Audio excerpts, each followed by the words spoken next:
Pag-aaralan natin bagong series. Ang pamagat niya ay Spiritual Living in a Secular Culture. Lessons from the life of Daniel. Dun sa Wednesday Bible study namin, ang sinimulan namin pag-aaral patungkol sa real love. Okay? Ngayon, bago ulit, bagong set of study, ngayong araw ng Friday naman, Spiritual Living in a Secular Culture. Kasi tayo bilang mga Kristiyano, ayaw man natin o gusto natin, aminin man natin o sa hindi, nabubuhay tayo in a secular world. Konting-konti lamang tayo compared sa maraming unbelievers around us. This is a secular world. Ngayon, sa pamagitan ng buhay ni Daniel, pag-aaralan natin or matututunan natin kung paano tayo makakapamuhay bilang mga believers sa mundo ng mga unbelievers. Madali bang mabuhay sa mundo ng unbelievers? We as Christians, madali bang mabuhay sa mundo na kung saan majority talaga ng mga tao ay unbelievers? Mahirap, ano? No, mahirap. Hindi talaga makahawakan ng faith na isa na pagkakataon na talaga. Oo. Magdadala. Oo nga naman. Pag hindi mo pinanghawakan talagang faith, malaking possibility tayo ang madadala. No? Mahirap mabuhay sa mundo ng unbelievers, at yun mismo yung makikita natin sa naging buhay ni Daniel. Meron tayong makikita o makukuhang aral kung paano si Daniel namuhay sa isang napakasekular na kultura. So, we are living, no, in a culture in conflict. Itong mundong ginagalawan natin, punong-puno ng conflict. Ano ba sa Tagalog yung conflict? Mahirap, ano? Hirap yung Tagalog. Komplikado? Napaka-komplikado. Nagtutugma. Hindi nagtutugma. Conflict. Yan ang hirap sa ating mga Pilipino kasi. Puro tayo English kasi yan. Okay? So, culture in conflict. Titignan natin yung tatlo lamang, pero maraming klase ang conflict, pero tatlo lang yung titignan natin. Una, generational conflict. With young people challenging the authority, traditions, and institutions passed by older men o passed by the other older generation. Ano yung example natin ng generational conflict? Kung paano yung mga 80s nagka-clash sa mga year 2000, sabihin natin, sa mga Y2K kids or what? Or in any other way? May experience ko, sabi nila noon, yung sa generation daw ng mga magulang ko, sa pa lang, gising na, yung sa generation ko, ang lunch at saka yung ang breakfast at saka yung lunch, pinag-iisa na Brunch na nauso, di ba? Anong oras naman yun? Alas 12. Laon. Bagay, siguro gumising tayo ng 11:59, AM pa yon. Kasi pag nag-alas 12, PM na. No? Ang hali ka na gumising, hapon na, hindi pa po. Umaga pa po, inay. 11:59 pa lang. Considered as AM. Ano pa bukod doon? Ha, Brother Jomar? Technology. Sige, paano nagkaroon ng conflict sa technology ng araw saka ngayon? For example na lang kasi sa mga generation na yun, mathematics na lang sa generation. Dati talaga ina-analyze mo talaga yung mga sa ngayon, talagang pag clinic mo yung numbers, automatic may answer. Oo nga naman. So ano pa? Yung tipo ng music noon. Music nung araw. Music noon talaga. Ako kahit andito na ako sa bagong generation, masasabi ko lang, music talaga yun kasi maganda yung melody. Hindi katulad ngayon, more on maingay. Poetry talaga, no? Oo. Poetry na nilagyan ng harmony. Mas lyrics noon na pag nakikinig ka, talagang marirelax ka. Ngayon kasi parang napapagano'n kayo. Eh matapos na makinig sa music, hilo ka talaga eh. Hindi pahinga eh. Lalo ka napagod o nahilo or what. Kaya yung kasi nung mga panahon ng 80s yung paggalang ba? Paggalang sa... Oo nga na. Iba na ngayon. Iba na ngayon. Sabi nga namin na parang minsan, mabuti na lang ang mga Pilipino talaga normal sa atin yung mga respeto. Ayan. Ngayon pa, napakaano kasi nung tatawagin mo yung pangalan ng iba, kapatid mo nakakatanda o magulang mo, sa pangalan lang yan. Pangalan lang yan. Parang disrespect. Oo nga naman. No, ano pa sa pagkain siguro ganun din, ano? Or sa way ng pagpe-prepare ng pagkain. Moral, sa moral. Sa second part yan. Okay, mamaya pag-usapan natin yung kasama yung kay Kuya Chris. So, in general, doon sa generational conflict, marami tayong pwedeng pag-usapan at kasama na yung mga sinabi ninyo. Okay? So, isunod natin yung sinasabi ni Joey ngayon. Yung tinatawag na moral conflict. Ano yun, Kuya Joey? Sa moral conflict yung sinasabi mo? Okay. Pwede rin siya kasi pumasok sa generational conflict. Kasi ngayon parang yung isip ng tao, yung napaka-immoral na gawain ngayon, mga nagtanong. Napakahigpit nun eh. Halimbawa na lang sa yung panahon namin, pag nanonood ng TV, yung mga magulang namin kapag may kisinsin na, huwag mong panoorin yan, bata pa. Ngayon, Manood ka! Manood ka! Hindi mo gano'n. Okay. Acceptable na talito lang ngayon yung bakit na napaka-sensitive na mga gawain. Sabagay. Acceptable na ngayon. Oo nga naman. Tsaka noon, Kuya, kung may isang pabading-bading, inatago niya talaga yan, nahihiya siya. Ngayon, wala. Nagwawala na talaga yung mga tao ngayon. Nagwawala.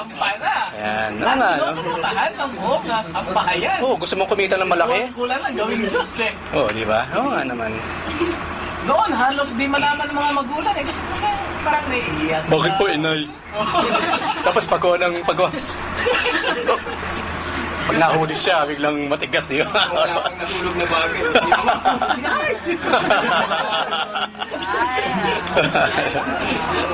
Lalo na ngayon kanina, nabasa ko sa CNN o sa BBC, yung timeline ng same-sex marriage. No?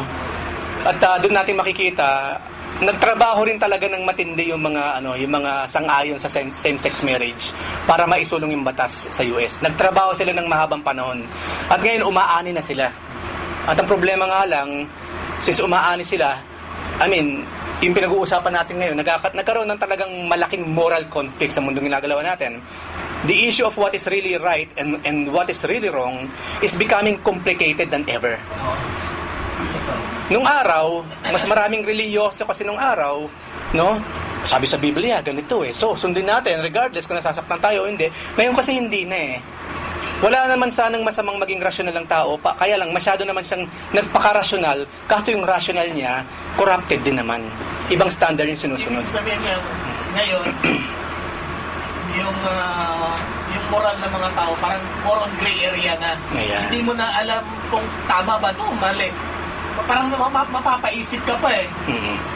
Meron akong nabasa, parang hindi ako nag-aral ng philosophy, pero sa nabasa ko doon, according sa isang kilalang philosopher, yun daw truth, yun daw morality, relative.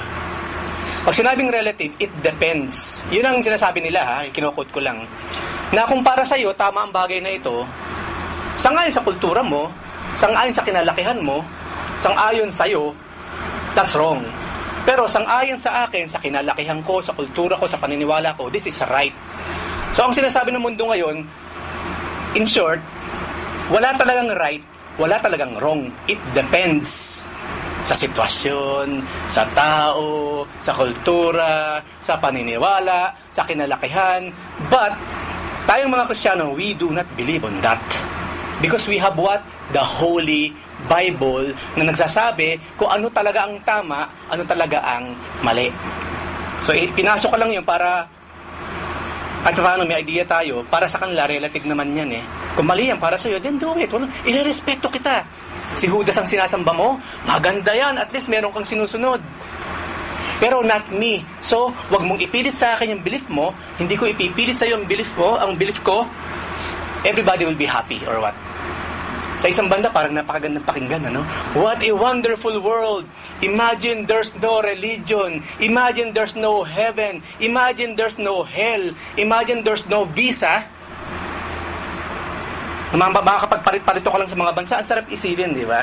Pero, yung mga unang parts, especially ng napaka-atheistic song ni John Lennon, that is demonic song. Yung Imagine song na yan, that's demonic. No? Even to imagine that is sin against the Lord. Because there is heaven.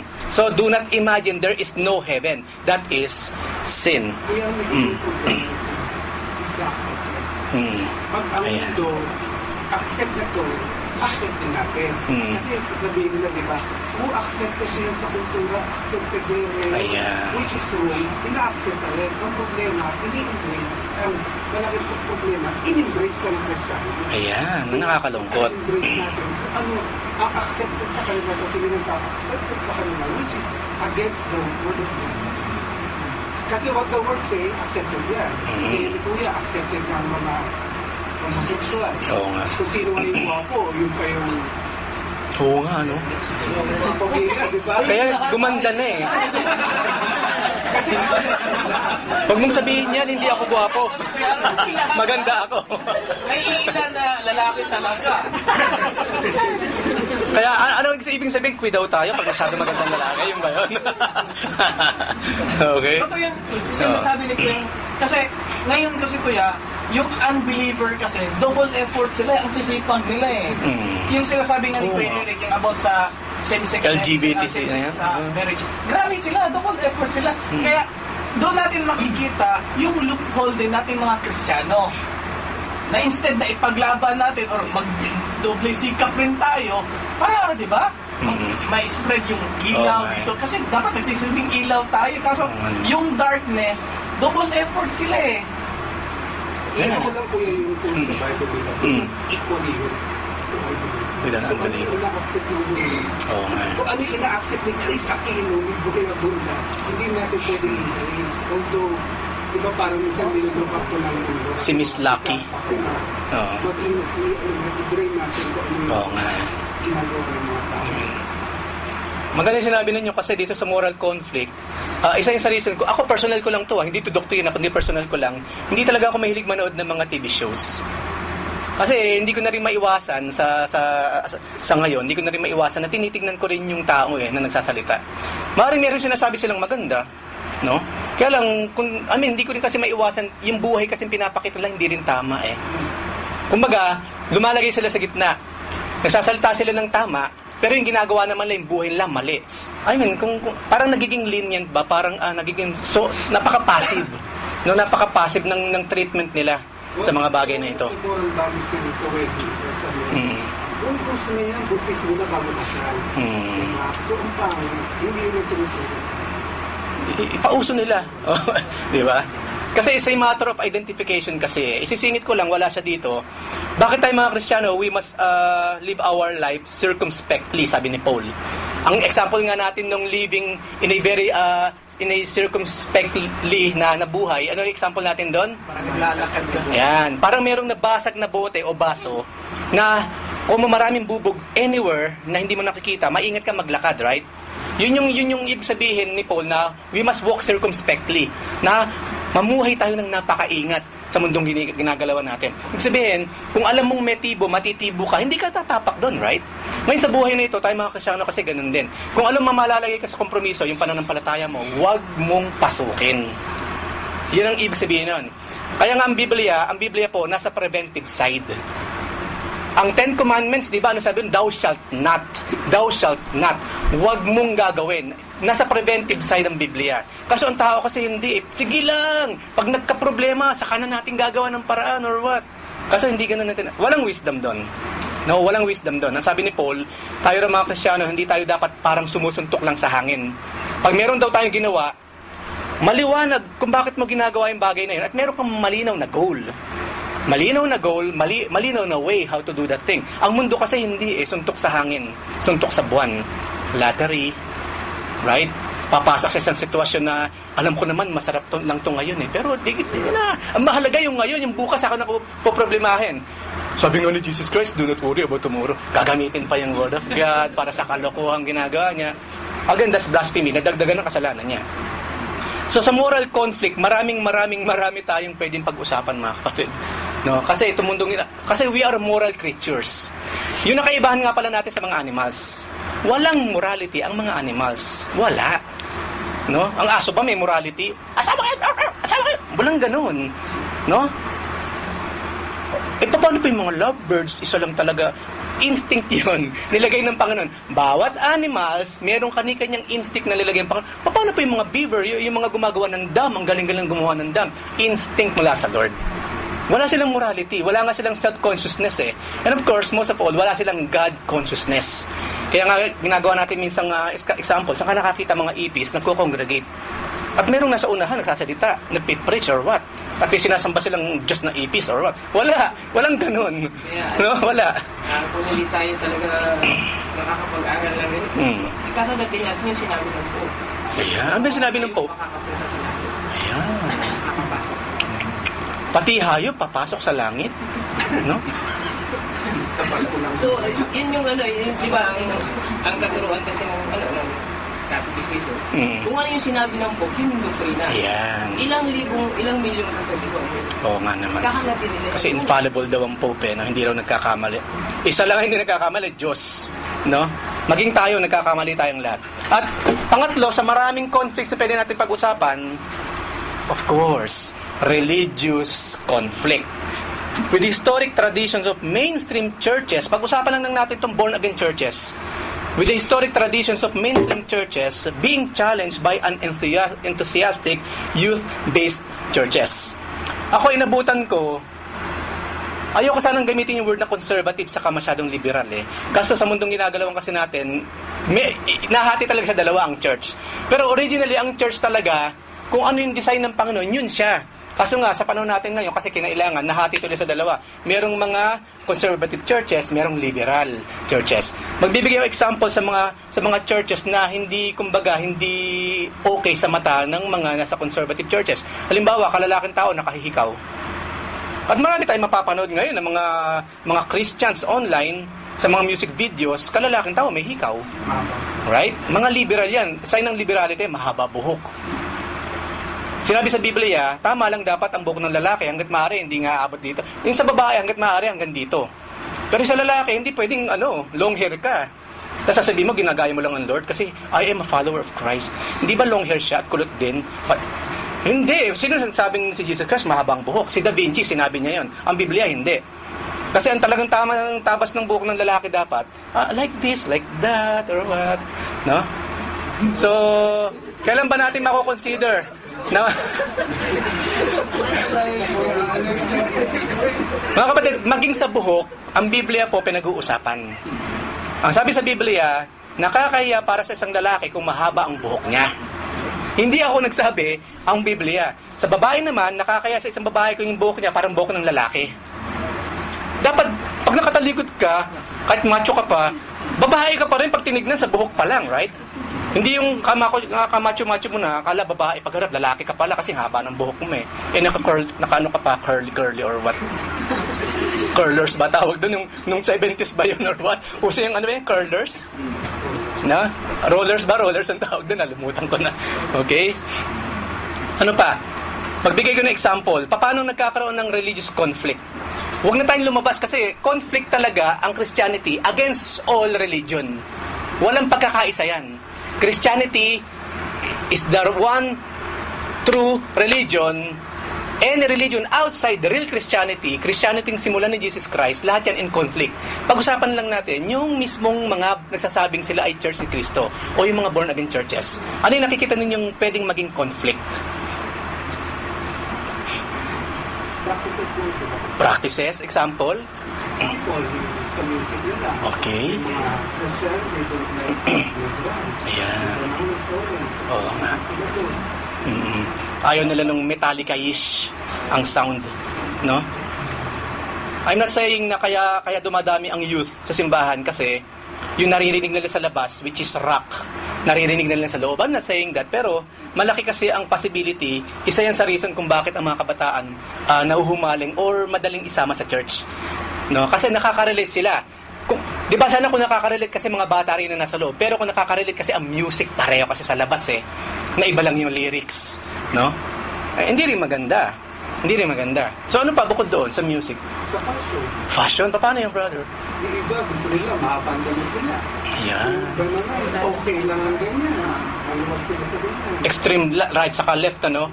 Nasa extreme right, gusto niya mahaba lahat, pati kuko or what, basta mahaba. Takip talaga pag yung sa kabila naman, okay lang, naka-miniskirt, naka-spaghetti or what. Sabi sa Biblia, we must be what? Modest.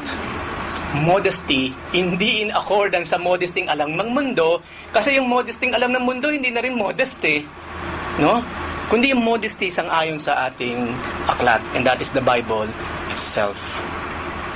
Okay, so marami yan. Kung isa-isahin natin, generational conflict, moral conflict, religious conflict.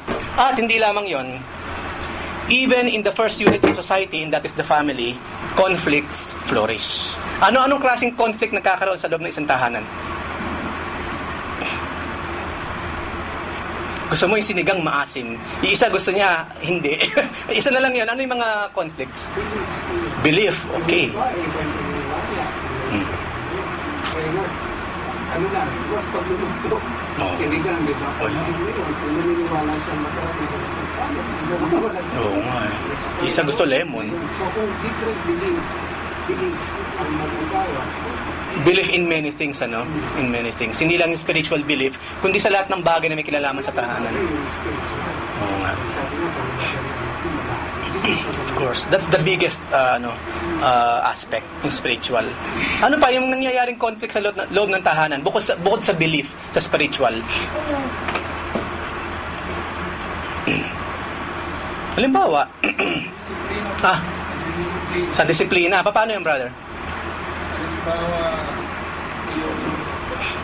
Yung tatay, halimbawa lang, yung tatay ko, kasi dinisiplina siya ng lolo ko na authoritative. Na kumbaga kamay na bakal, parang tapos i-apply niya ngayon sa new generation. Na hindi kaya niya sa yung mga bata ngayon. Oo nga. Doon nagkakaroon ng conflict, yung pag-accept ng bata dun sa kaya ng pag-disiplina ng bata, which nakaka-contribute din naman dun sa behavior ng bata is yung outside.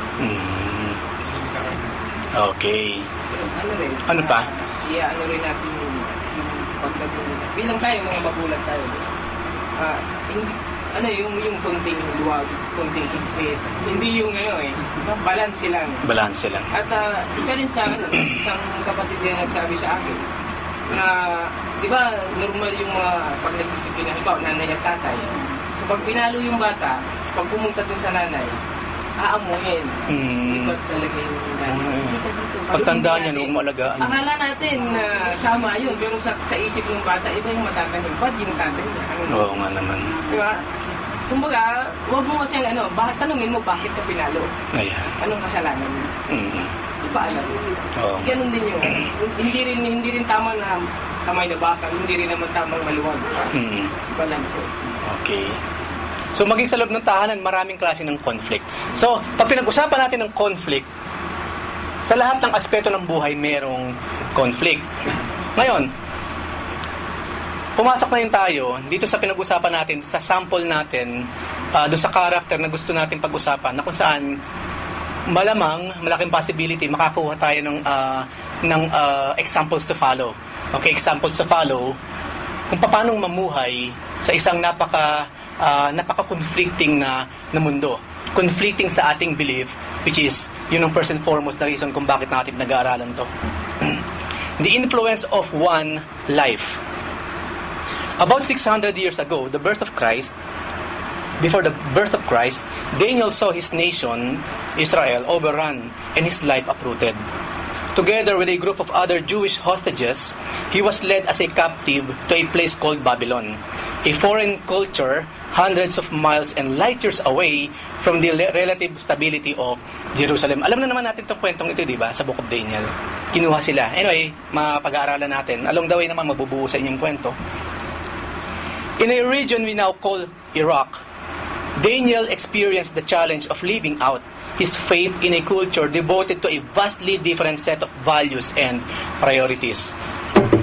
Israel, Babylon, totally different. So, dito nakita natin to make the story short, nakubkob ng Babylonia, headed by Nebuchadnezzar ang Israel, at maraming hinostage. Hindi naman actually lahat kinuha. Marami lang siyang kinuha among the people. Marami mga workers, siguro yung mga useful na mga tao. No? Kasi inuuri rin nila eh. Bakit ka kukuha ng mga in the first place? Magpapahirap din naman sa bansa ninyo. Walang pinagkaiba sa Canada. Bakit merong show money sa Canada? Of course, naniniguro yung government na hindi ka pupunta doon para magdadagdag ka lang sa mga pulubi. Dadagdag ka lang sa mga magnanakaw. Na pumunta ka doon to start a life na kung saan handa ka, meron kang perang hawak na pagsisimulan mo. That's why merong show money sa ibang bansa. Gayon din naman, si Nebuchadnezzar, naniniguro din siya. Kung sino may i-hostage niya, kukunin niya from Israel, he makes it a point, magagamit niya sa pagbibuild ng kanyang kingdom. So si Daniel, saka yung mga katulad niya na kapaki-pakinabang ay kinuha ng Babylonia. Yung mga useful, sabihin na nga natin, ng mga tao. Imagine, no, iniiwan ka, no, nagpupumilit ka, hostagein niyo ako. No! Wow. Sabihin, napaka-useless mo kasi. Diba? Ikaw yung pinaka-blight ng lipunan, kaya walang gustong kumuha sa'yo. As Daniel and his friends entered this new world, they would live out convictions that were destined to put them out of step with their powerful captors. Hindi naging madali kay Daniel sa mga Israelita, especially kay Daniel, kay Shadrach, kay Meshach, kay Abednego, yung kanilang naging sitwasyon. Madali ba talaga mga brothers? Kunyari, bigyan ko ng example. Inimbitahan ka sa isang pagtitipon. Ngayon, alam mo naman yung pagtitipon na yon, imposibleng walang inuman. Ngayon, inimbitahan ka. Okay? Is it easy for us na pumunta sa ganung klase ng gathering? Bilang Kristiyano, is it hard or easy? Supposedly, it will be very hard. Na kapag nasa bahay ka pa lang, pinaplano mo na yung escape route. Saan ako pupunta para hindi ako makompromiso sa pupuntahan ko. Kunyari, wala kang choice. Birthday ng inaanak mo, iniimbitahan ka, at alam mo naman, yearly na lang talaga. Doon naman laging natatapos ang usapan ang gathering sa inuman. Yung mga babae, tuwang-tuwa habang nagluluto ng pulutan, yung mga lalaki naman, taga-kain, taga-inom. Right? Ako personally, it's not easy for me. To be honest, it's very, very hard. Hindi ko maaalala, aminin ko sa inyo, sa tinagal-tagal ko na rito sa Riyadh, kung kailan ako dumalo sa isang secular celebration. Birthday party ng unbeliever. Kakilala ko, yes. Pero birthday party niya, I really cannot remember. Kahit nga gathering sa opisina Kasi puro lalaki kami doon at na-experience ko na rin nung araw kasi kapag sumama ako sa mga ganung lakad, puro kalokohan naman ang ginagawa. Magba-volleyball, walang ginawa kundi mag-away. Kasi naman nasa isang sulok ka doon at nagbabasa ka ng Biblia sila, right? Hindi ko maalala, personal ko lang na meron akong sinagutang oo na any unbelieving parties. Wala na akong maalala. Unless talagang no choice. Okay? Pero kung may choice ka naman, then yung free will mo gamitin mo sa tama. Sa atin, hindi ba usong-uso yung mga reunion, right? Ngayon sa Facebook na lang kasi makikita mo ano ba nangyayari sa reunion. Right? Let's be honest. Ngayon kung matalino ka, hindi ka man umiinom, hindi ka pupunta sa lugar na mayroong alak, syempre. Unless sabihin ng mga kapwa mo mananampalataya, ano yan? Bote. Kailangan maging matalino tayo sa pakikitungo, mga kapatid. Pero kung yung mga Of course. pagkakaya nila, although nangyayari talaga, pero doon mo nakikita. And the next time na tumakang ito, hindi ka na uli ayayin kasi ay kinala ko Of course. So, magandang kita mo yung difference natin. Of course. Kita mo yung stand. Of course. Ano naman sa una talagang gano'n. Talagang hindi iwanan ka ng mga kaibigan mo na dati mong kasama. Pero sabi nga, bakit hindi ka ba kayang bigyan ng mga bagong tunay na kaibigan mo? Oo nga naman. Kasi ang tunay na kaibigan yung naglalapit sa'yo. Pero kung sa tingin mo ay mahulog ka sa pag-inom. Of course. At pagdalo mo dun, yung iyong old flame, nandun din siya. At Meron pang maliit na flame na naiiwan, natuloy nga kang may asawa, mag-isip-isip ka naman. Right? Kasi sabi sa Biblia, wag nating wag nating susubukan ng Diyos. Kumbaga, do not put the Lord your God to the test. Siya ang magse-set ng test, not us. Anong nangyari? Hindi, pagdating ko doon, bahala ng Lord sa akin. Kaya to ng Panginoon. Pambili. Ang Lord ang maglalagay sa'yo sa sitwasyon, hindi ikaw. Okay? Kasi nga, kalooban ng Lord. Magpasilalim tayo, sabi ng Lord, Lord, I'm praying po. Meron po uli kaming gathering sa embassy. Nung huling dalo ko po, wala kaming ginawa kundi maglambada. At may inuman po. At yung old flame nandun. Lord, dadalo pa ba ako doon? Kung tutusin, madali na sagutin eh. Wag na, ano bang hita mo doon in the first place? Kasi duda ka na nga kung dadalo ka o hindi eh. Then follow the touch of the Holy Spirit. Pwede naman pag dumalo, pero sa mali. Then pag umaba ng lumalabas na yung... Oo nga. Meron talagang no choice. Kasi alam mo, pag hindi ka pumunta, magagalit. Ako kung mahal sa buhay pa, pagbibigyan ko. Pero kung hindi naman, magalit ka na. Basta ito ang dahilan ko. Then papaliwanag ko lang sa'yo later. Kasi minsan kung uunahin natin yung galit ng iba, tayo malalagay sa kompromiso. Sige, pag hindi ka pumunta sa lambada party, magtatampo ako sa'yo. Pwede magtampo ka na dyan. Right? Kasi pag inuno mo yung galit, ano sinabi ni Peter? We rather please God than men. Hindi tayo men pleaser. Kung malalagay sa kompromiso ang faith natin, yung ating pagkakristyano, hayaan mo na lang sila magalit. No? Yung kasi pinakita dito, ni Shadrach, Meshach, ni Abednego at ni Daniel. Yet, ang kagandahan dito sa mga kapatid na ito, kasi no choice sila. Meron ba silang choice? Tingin ninyo. Wala. Hinostage sila ng Nebuchadnezzar eh. The most powerful country or empire ng mga panahon na yon. Meron ba silang choice? Wala. So they went along with the flow. Minsan dumarating ang time, just go with the flow.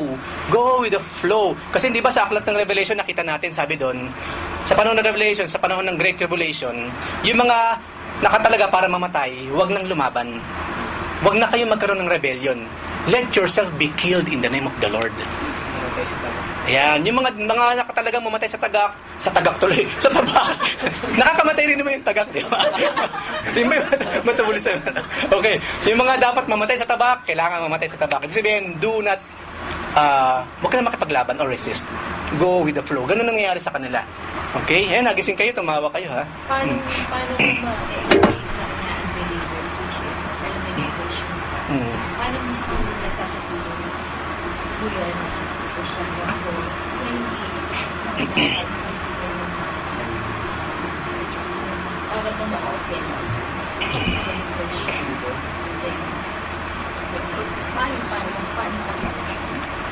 Una, ako yung magtatanong sa tanong ni Ate Lisel. Oh brother, balita ko, born again ka na, pero pagbigyan mo naman ako, mag-inuman naman tayo, brother.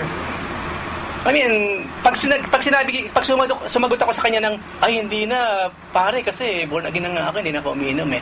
I mean, magiging issue pa ba yung siya ay ma-offend o hindi? As long as, in the first place, alam nila yung stand natin, tayo ang ma-offend pag tayo pinipilit pa nila. Kaya ang dapat, ngayon pa lamang, alam na ng mga kaibigan natin, mga mahal natin sa buhay, we are Christians. Alam na nila yun pag sinabing, o yung nga pala, yung kumpara natin, naging born again siya. Alam na nila what goes with born again. Ngayon, pag ikaw niyaya ka pala sa inuman, samantalang alam nilang born again ka, ikaw ang dapat ma-offend sa kanila. Alam ko tayo masyadong polite, especially mga Pilipino. Pero minsan, gamitin natin sa tama yung pagiging polite, be wise.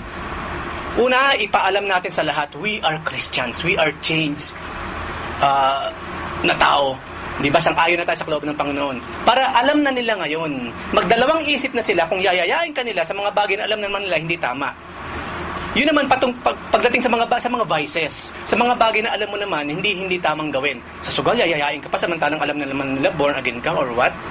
Sa inuman, sa lambada or what? Hindi na dapat. Pero kung party rin na, birthday party, walang masama doon, of course. Walang masama.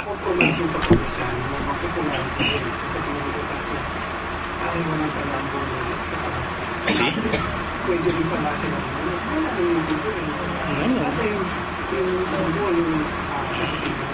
Amen. Kung ayaw natin malagay sa ganung klase ng dilema, ihayag mo na ang faith mo. Kapag naisip, Lisel, born again. Right? So sila na mismo ang magde-decide whether na imbitahin ka o hindi. At alam na nila what goes with the word born again. Hindi umiinom yan. Hindi nagmamadyong yan. Right? See? Kung gusto natin malagay sa safe side, sa tinatawag na preventive side, ihayag mo sa kanila ang faith mo antimano. Hindi na sila magtataka. Karamihan kasi sa atin, nagkakaroon ng problema, hindi nila alam eh. 20 years na sa Saudi, hindi mo lang sinabi sa mga kaibigan mo, mga mahal mo sa buhay na born again ka. Kaya pagdating mo, naghihintay sa airport, pare, inuman na pare. Tapos, mahihirapan ka ngayon, right? Ikagagawan mo yan eh, hindi mo inihayag ang faith mo. Yan. See? Makikita naman yan. Kahit wag mong sabihin born again ka, kung iba ka na magsalita, hindi ka na nagmumura. Okay? Hindi mo na ginagamit yung name of the Lord in vain. Ang mga pinag-uusapan mo na, hindi mo puro chismis, yung mga walang kapararakan, mapapansin na, teka, parang iba na si pare ah. Right? Siguro born again yan. Then meron ka ng way para sabihin sa kanila. Okay? So again, nasa preventive side tayo. Sabihin mo na kaagad. Sa akin ko yan. Okay. Nangyari sa akin yan. Kasi nung hindi pa ko naging sa bahay, talagang tuwing previous ng gabi, inuman talaga kami. Pero nung galing ako dito, nung tinako dito nga, nung Biyernes, talatin ako dito, may inuman sa bahay. Iyaya nila ako. So, isang shot lang gas, ko hindi na ako minom. Pero hindi ko sinabi na ganito, ganun. Basta sinabi ko na hindi na ako minom. Kasi nakikita naman nila na tuwing Biyernes, wala ako sa bahay. Alam na, kahit hindi ko sinabi, alam na nila. Hindi nila ako napilit. Isa lang daw, isa pampatulog lang sa ko. Pasensya na, hindi na ako minom ngayon. Hindi katulad dati magkasama tayo. Yun, pinatunayan ko sa kanila yun. Hanggang ngayon, mag-inuman sila. Hindi na nila ako nila. Alam na nila eh. Ang patulog ba ka mo, pare? Ito, mainit na gatas. Di ba? Kasi yung danger, once na pinagbigyan mo, sira na yung faith mo. Yung testimony natin, masisira. Saka yun pa naman, sila pa naman yung talagang nakatitig sa yan ba? Oo nga. Yung bang born again, hindi pinagbibigyan ng pare pag inalok siya ng inuman? Yes. Pero hindi naman sumama ang loob nila. Ganun pa rin. Ano yung samahan na rin nung ako yung sumasama sa kanila. Hanggang ngayon, ganun pa rin. Sa simula lang naman yan eh. Sa simula lang yan. Okay?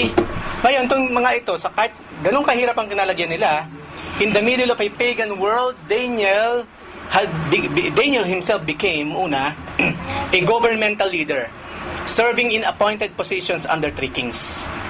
Okay? Hindi yung 3 kings na sinasabi ng mga Katolik kapag Christmas, ha? Yung 3 haring nagdaan habang sila ay nasa Babylonia. Naging siya, government official. Ano pa? Naging historian si Daniel habang nandoon siya, recording what God did in his day. Hindi tumigil yung spirituality, ang point. Nandun sila sa kalagitnaan ng isang pagan nation, pero yung spirituality, yung practice ng kanilang faith, hindi natigil. Ano pa? A prophet engaged in predicting the future and speaking truth to the leaders.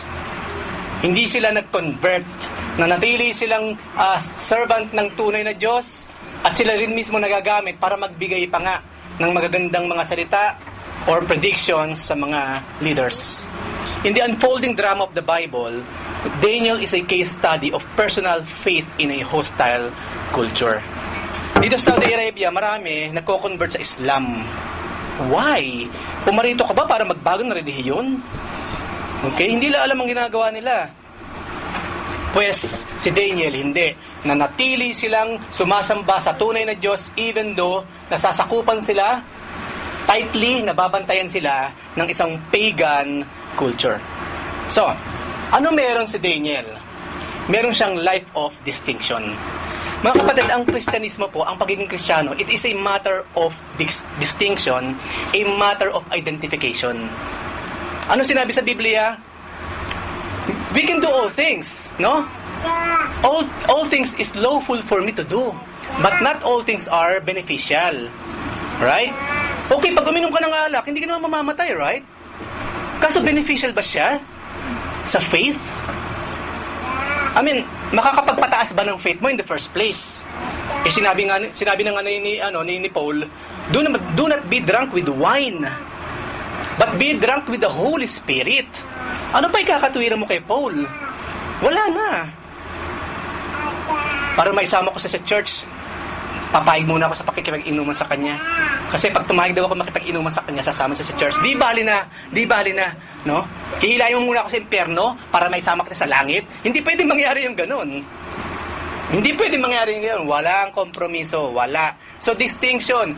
Pag tinignan ka dapat ng tao, distinct ka, kakaiba ka, at the same time, na-identify ka kay Jesus Christ. Yung salita mo, yung buhay mo, yung ugali mo, and so, yung character mo, and so on and so forth. As Daniel's story opens, Judah is being invaded, and business as usual has stopped. The prophet Jeremiah knew why. For over 20 years, he had pled with the citizens of Judah to return to their God. Si Jeremiah, siya yung weeping prophet. Buong Jeremiah, iyak siya ng iyak. Plead siya ng plead sa Diyos. Nagpiplead siya sa mga tao, magsisi na kayo. Ganun yung si Jeremiah. To the point, yung mga tao ayaw na sa kanya kasi wala siyang ginawa kundi sawayin yung mga tao sa katampalasan ng ginagawa nila against God.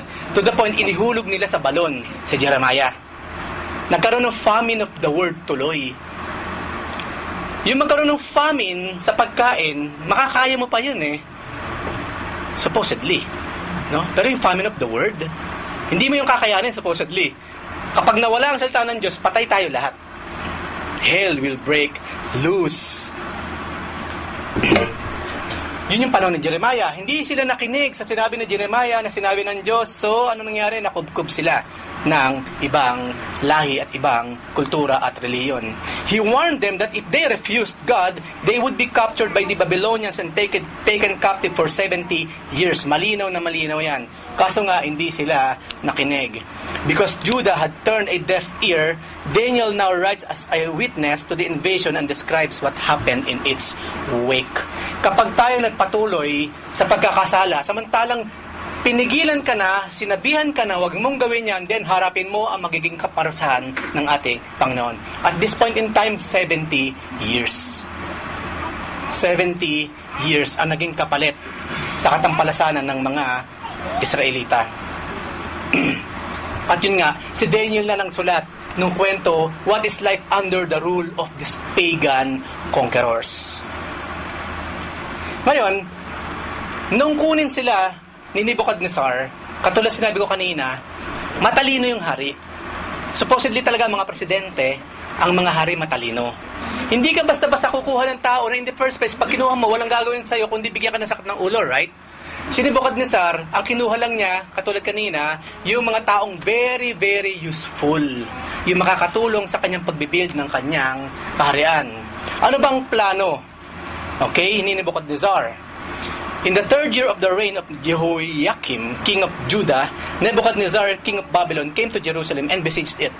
And the Lord gave Jehoiakim, king of Judah, into his hand, with some of the articles of the house of God, which he carried into the land of Shinar, to the house of his God. And he brought the articles into the treasure house of his God. King Nebuchadnezzar of Babylon decided to take the best and brightest of the captive nation of Judah and use them to advance his nation. Unlike Ahasuerus in the book of Esther, who took women captive for his own personal pleasure, Nebuchadnezzar chose the finest young men to better his nation. Yung mga mapapakinabangan lamang doon interesado si Nebuchadnezzar. Yun ang matalino. Okay, hindi matalino sa paggawa ng kalokohan kasi alam natin yung ginawa niya, hindi tama. Pero yung kanyang wisdom, paano pumili ng tao, dapat nasa atin din mga kapatid. Sabi nga nila, bakit ka kasi kumuha ng bato para ipukpok mo lang sa ulo mo? Maraming tao ganyan. Alam na niya kapag ginawa niya ito, later on mamamblema siya and yet ginawa pa rin. Pues, buti pa itong mga pagans, pero alam nila, bakit ako kukuha ng mga taong hindi naman napapakinabangan, magiging sakit ng ulo ko pa. Ang kukunin ko, yung mga useful, syempre. At yun ang ginawa ni Nebuchadnezzar. He pulled the best minds and abilities to make Babylon stronger. This selection process demanded that they meet high standards. Pag-usapan natin, ano ngayon yung standard ng pagpili ni Nebuchadnezzar, ng pagan king na si Nebuchadnezzar. Una, young men in whom there was no blemish, good-looking, gifted in all wisdom, possessing knowledge and quick to understand, who had ability to serve in the king's palace. Madali ba yung kanyang requirements? Tell me. Sa tingin ninyo, marami kayang ganyan? Sa mundong ginagalawan natin, marami kayang ganyan? Ulitin ko ang requirement po ha. Bukas nga po pala ang palasyo ni King Abdullah at ang sahod po 1 million a month. Ganun po ba? Mag-a-apply na ako dyan. At teka muna, itong requirements. Dapat walang blemish. Dapat good looking. Dapat wise. Dapat possessing knowledge and quick to understand, who had ability to serve in the king's palace. Ikaw ba yon? Tayo ba yun, mga kapatid? Sa tingin ba natin? 1 million a month. But you must be like this. Nakita niyo kung gaano kataas ang requirement kung gusto mong magsilbi sa hari. Wala siyang kinaibahan sa gusto ng Panginoon na magsaserve sa Kanya. Ano sinabi ng Panginoon through Paul? Ang servant ng Lord must be above reproach. Di ba nasa Book of Timothy yan? Dapat daw ang elders ganito. Dapat ang leaders ganito. At meron nagsasabi, sino naman ang makakaabot sa standard na yan? Bakit imposible sa iyo kung yun ang sinabi ng Panginoon? Hindi ba niya kayang gawin sa atin yung requirements na yon? To be above reproach? Kapag tinignan natin yung requirement ng elders sa leaders sa 1 Timothy at mukhang hindi ka yata pasok doon at talaga aminado ka, hindi ka talaga ganun kasi. Okay? Isa lang yung sabihin, you're doing things na kabaliktaran doon sa requirements na hinihingi ng ating Panginoon. So kung ganyan ang pagan king, how much more ang ating Panginoon? Okay? Kaya nga kung pumili siya ng tupa, 3 mata or what? Kailangan ba 2 ulo or what? Perfect! Perfect na sheep o lamb, right? Yung sacrifice para sa Lord. So, kung ganyan ang mga pagans, how much more ang ating Panginoon? Kung i-relate natin sa ating mga sarili. They had to be good looking and without physical defect. Hindi na pa ganun. Mahal na hari, ito na po ang inyong tinapay. Hindi pwede. Wala yung hari. Ano ba ito? Carnival ba ito or what? Is my court a carnival? At yung mga taong ito, may kuba. Ano ba ito? Kuba na ito. Right? So, ganun sila kaingat. They had to be good looking and without physical defect. Skilled in wisdom and able to learn. Marunong tayo kasi, of course, hindi na lapat ito sa panahon natin ngayon. Meron sa atin dito 25 years na pero konti pa lang Arabic na alam. Kasi hindi tayo interesado right? Pero sila nung araw, requirement, magsaserve ka sa akin, hindi ako mag-i-English for you. Yung wika ko, pag-aralan mo. Kaya nga kailangan niya yung mga able to learn. Okay? Nasa ganun, maging capable siya in the area of discernment.